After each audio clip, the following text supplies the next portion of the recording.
સુરત જિલ્લામાં વર્ષો જૂની પરંપરા મુજબ રમાય છે શેરી ગરબા। ઓલપાડના કુડસદ ગામે થતી પારંપરિક નવરાત્રિમાં યુવાઓ તેમજ વડીલો મન મૂકી ગરબે ઘૂમી માતાજીની આરાધના કરે છે। 80 વર્ષથી પણ વધુ સમયથી રમાતી ગામડાની જૂની પરંપરા મુજબની નવરાત્રિને કુડસદ ગામના લોકોએ જીવંત રાખી છે। દરરોજ ગામના અલગ અલગ ફળિયામાં ઘર બહાર માતાજીની માટલી મૂકી ગરબા રમવામાં આવે છે અને ગામની ભજન મંડળી ઉપર ગરબા રમી ખેલૈયાઓ નવરાત્રિની ઉત્સાહભેર ઉજવણી કરે છે। આજના આધુનિક યુગમાં વર્ષો જૂની પરંપરા જાણે લુપ્ત થતી હોય તેવું લાગી રહ્યું છે અને વર્ષો પહેલા ઘર બહાર માતાજીની માટલી મૂકી પારંપરિક રીતે નવરાત્રિની ઉજવણી કરવામાં આવતી હતી, ત્યારે આજના આધુનિક સમયમાં લોકો ક્લબ હાઉસ, ડોમ અને ગામ બહાર નવરાત્રિનું આયોજન કરી ઉજવણી કરતા થયા છે।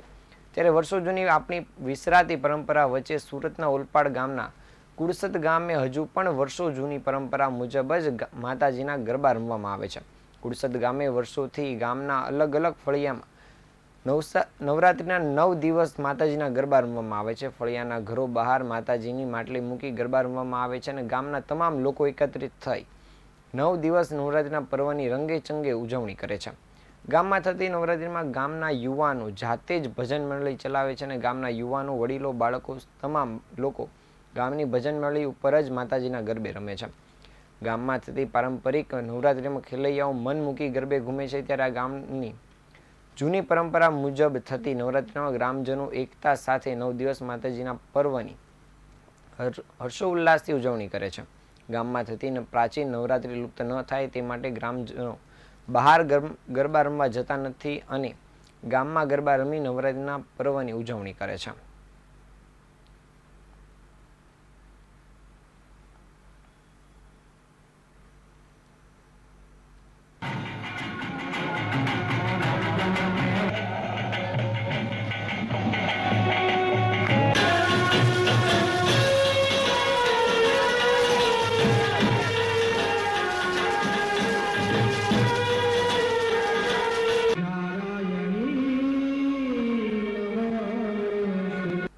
અમારા ગામમાં 80 થી 85 વર્ષથી થાય છે આ ગરબા અને બહુ પૌરાણિક રીતથી થાય છે અને અત્યારના જમાનામાં જે ક્લબમાં અને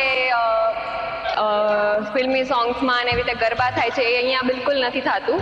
અહીંયા જે આપણી રીત હોય છે 2 તાલી 3 તાલી એ રીતે થાય છે અને બધી એજના લોકો રમે છે અને બહુ જ પહેલેથી જે રીતથી રમતા એ જ રીત અહીંયા ચાલે છે।